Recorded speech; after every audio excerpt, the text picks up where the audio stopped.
नमस्कार। आज हम लोग अभिज्ञान शाकुंतलम का अध्ययन करना प्रारंभ कर रहे हैं। जैसा कि सभी को विदित होगा कि अभिज्ञान शाकुंतलम महाकवि कालिदास रचित एक नाटक है। भगवती सरस्वती के वरद पुत्र कवि कालिदास, जो कवि कुल चूड़ामणि भी कहलाए जाते हैं, भारतीय संस्कृति के अनन्य उपासक हैं। इनके विषय में हम संक्षिप्त चर्चा करेंगे और अभिज्ञान शाकुंतलम के विषय में संक्षिप्त चर्चा करके हम सीधे नाटक की ओर आएंगे।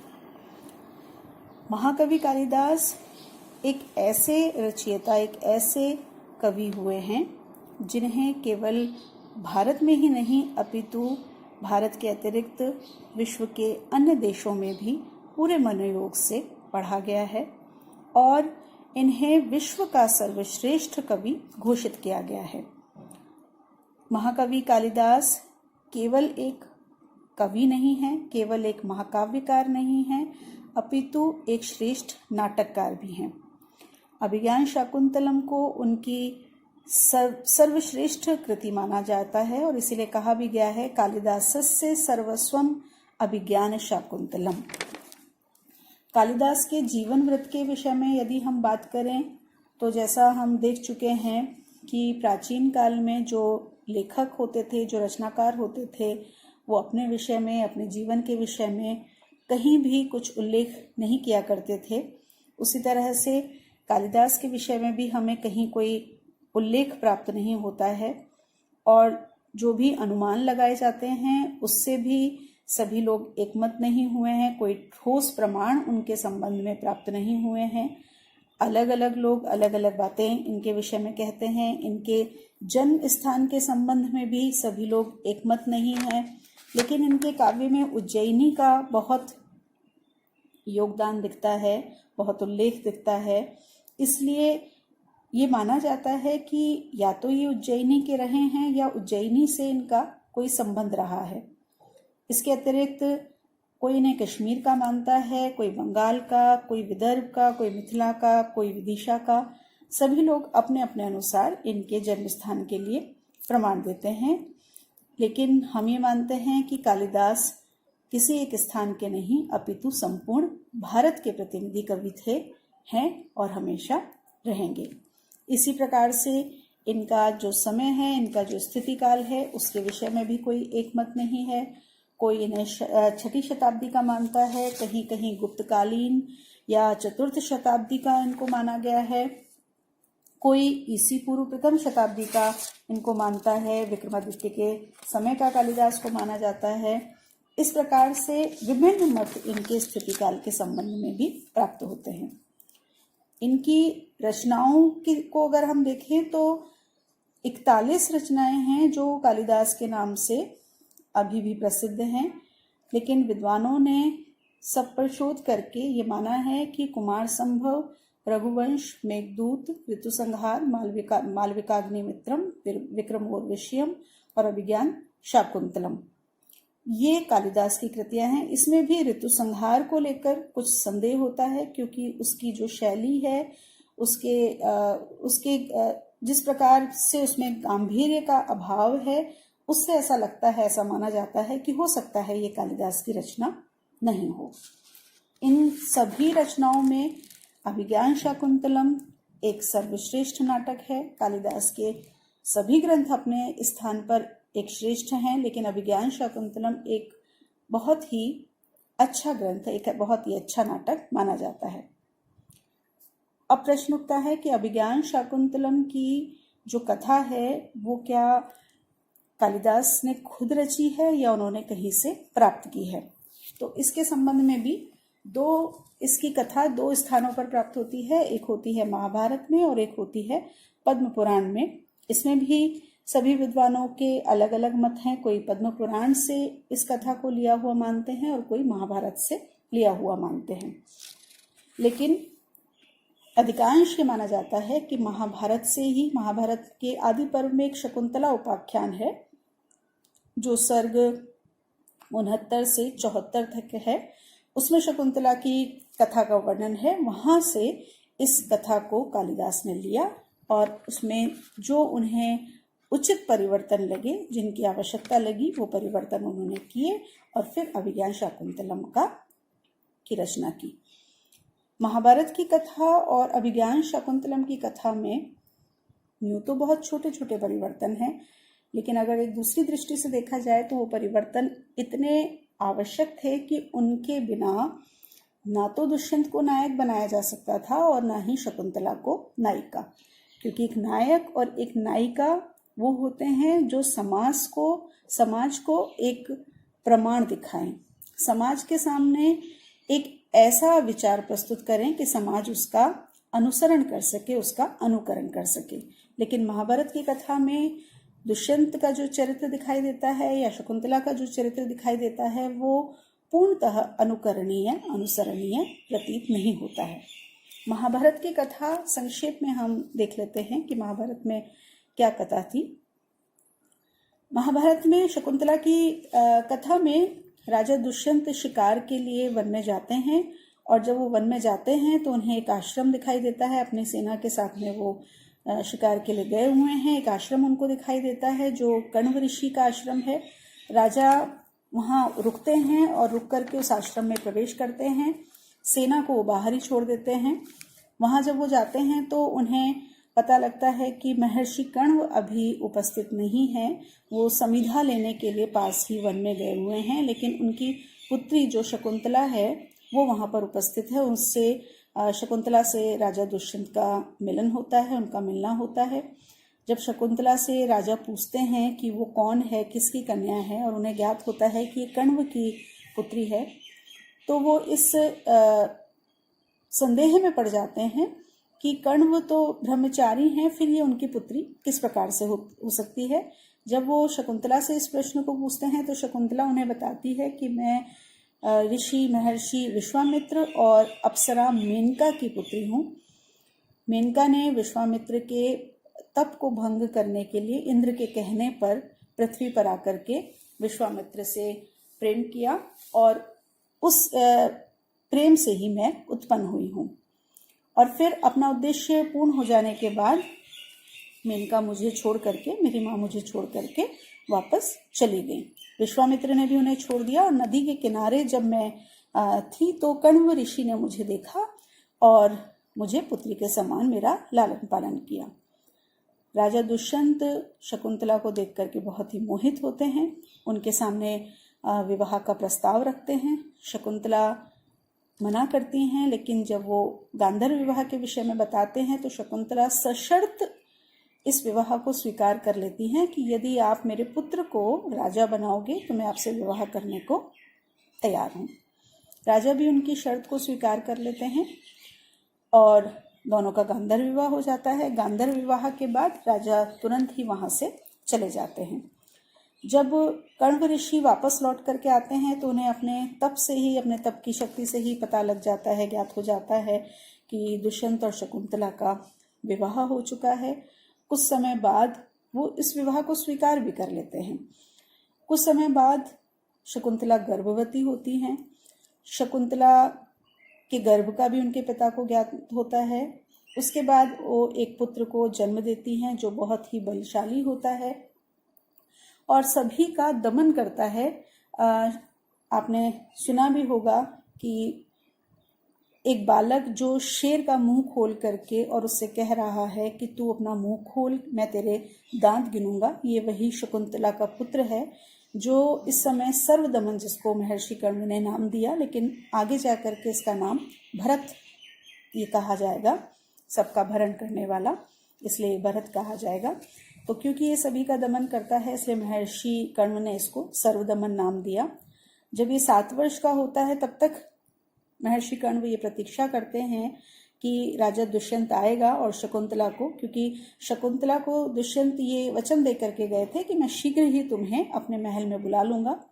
लेकिन जब वो वापस अपने महल में चले गए तो वो ऐसा नहीं था कि उन्हें स्मरण नहीं रहा, उन्हें स्मरण था, लेकिन लोकलाज के भय से उन्होंने इस बात को भूलना ही उचित समझा और उन्होंने शकुंतला को लेने के लिए किसी को नहीं भेजा। शकुंतला उनकी प्रतीक्षा में रत थी और जब उनका पुत्र 7 वर्ष का होने जा रहा था तो महर्षि कण्व ने शकुंतला को पति के घर भेजा। जब शकुंतला दुष्यंत के सामने पहुंची अपने पुत्र को लेकर के और उन्हें बताया कि मैं आपकी पत्नी हूँ और ये आपका पुत्र है, तो राजा दुष्यंत उसको पहचानते हुए भी उसको स्मरण नहीं कर पा रहे, इस प्रकार से उन्होंने वहां पर प्रदर्शित किया। और उन्होंने यहाँ तक कि उनका गांधर्व विवाह हुआ है इसको स्वीकार करने से भी उन्होंने मना कर दिया। शकुंतला बहुत ही कुपित हुई, दुखी हुई और राजा ने उनको वहां रहने से भी मना कर दिया और यहाँ कहीं भी चले जाने को उन्होंने कह दिया। जब शकुंतला वहां से दुखी होकर के वापस जाने लगी तो आकाशवाणी हुई और उस आकाशवाणी में ये कहा गया कि शकुंतला सही कह रही है, ये तुम्हारी विवाहिता पत्नी है, उसका जो पुत्र है वो तुम्हारा पुत्र है जो कि चक्रवर्ती सम्राट बनेगा, तुम इसको स्वीकार करो। इस आकाशवाणी के उपरांत राजा दुष्यंत ने शकुंतला को स्वीकार किया, अपने पुत्र को स्वीकार किया और ये कहा कि यदि मैं इसके बिना तुम्हें स्वीकार कर लेता तो सभी लोग मेरे चरित्र पर संदेह करते, इसलिए मैं तुम्हें स्वीकार नहीं कर पाया। तो ये मूल कथा थी जो महाभारत में थी। इस मूल कथा में जो एक नायक है वो एक श्रेष्ठ चरित्र को आगे बढ़ाता हुआ नहीं दिख रहा है। उसे कोई भी कन्या कहीं भी मिलती है, वो उसके पिता की प्रतीक्षा नहीं कर पाता है, वो अपनी आसक्ति को, अपने मोह को रोक नहीं पाता है और उससे गांधर्व विवाह कर लेता है। गांधर्व विवाह करने के बाद वो विवाह जैसी पवित्र एक परंपरा का निर्वाह नहीं कर पाता और अपनी पत्नी को पत्नी के रूप में स्वीकार नहीं करता और उसे भूलने का अभिनय करता है। उधर जो नायिका है वो विवाह तो करती है लेकिन इस शर्त पर करती है कि मेरे पुत्र को राजा बनाया जाएगा, तो वहां भी उसका लोभ अधिक दिखता है, प्रेम कम दिखता है। पिता की तरफ यदि हम देखें तो महर्षि कण्व ने भी शकुंतला को और उसके 7वें वर्ष की आयु वाले पुत्र को अपने आश्रम में रखा, उसे तुरंत ही उनके घर वापस नहीं भेजा। तो ये सारी चीजें एक अच्छे समाज के लक्षण, एक अच्छे अनुसरण करने योग्य लक्षण नहीं दिखाती है। इसलिए कालिदास ने इस कथा को लिया और इस कथा में जहां जहां उन्हें लगा कि आवश्यक है, अनिवार्य है, वहां वहां छोटे छोटे से परिवर्तन किए और फिर उन्होंने अभिज्ञान शाकुंतलम का निर्माण किया। तो अब हम अभिज्ञान शाकुंतलम पर आगे बढ़ते हैं। अभिज्ञान शाकुंतलम के लिए जर्मन कवि गेटे का एक वाक्य है जो हम देखना चाहेंगे। उन्होंने कहा है, यदि तुम युवावस्था के फूल, प्रौढ़ावस्था के फल और अन्य ऐसी सामग्रियां एक ही स्थान पर खोजना चाहो जिनमें आत्मा प्रभावित होता हो, तृप्त होता हो और शांति पाता हो, अर्थात यदि तुम स्वर्ग और मर्त्य लोक को एक ही स्थान पर देखना चाहते हो तो मेरे मुख से सहसा एक ही नाम निकल पड़ता है, वो है शाकुंतलम, महान कवि कालिदास की अमर रचना। कालिदास के अभिज्ञान शाकुंतलम के लिए कहा जाता है, काव्येषु नाटकम रम्यम तत्र रम्यम शकुंतला तत्रापि चतुर्थो अंकः तत्र श्लोक चतुष्टयम्, कि काव्यों में सबसे सुंदर नाटक होता है, नाटकों में सबसे सुंदर शाकुंतलम अर्थात अभिज्ञान शाकुंतलम है। अभिज्ञान शाकुंतलम में भी उसका चौथा अंक सबसे सुंदर है और चौथे अंक में भी उसके जो 4 श्लोक हैं वो सबसे अधिक सुंदर माने गए हैं। कालिदास के अभिज्ञान शाकुंतलम को जब हम प्रारंभ करते हैं तो सबसे पहला अंक शुरू होता है मंगलाचरण से। मंगलाचरण मंगल के प्रति किया गया आचरण। संस्कृत साहित्य की एक परंपरा रही है कि जब भी किसी ग्रंथ का आरंभ किया जाता है तो जैसे हम अपने दैनिक जीवन में कोई भी कार्य करने से पहले अपने इष्ट का स्मरण करते हैं, उसकी स्तुति करते हैं, उसकी वंदना करते हैं, उससे आशीर्वाद की कामना करते हैं, अपने निर्विघ्न कार्य समाप्ति की कामना करते हैं, उसी प्रकार से ग्रंथ का रचनाकार, लेखक, कवि अपने ग्रंथ के आरंभ में सबसे पहले अपनी इष्ट की स्तुति करता है।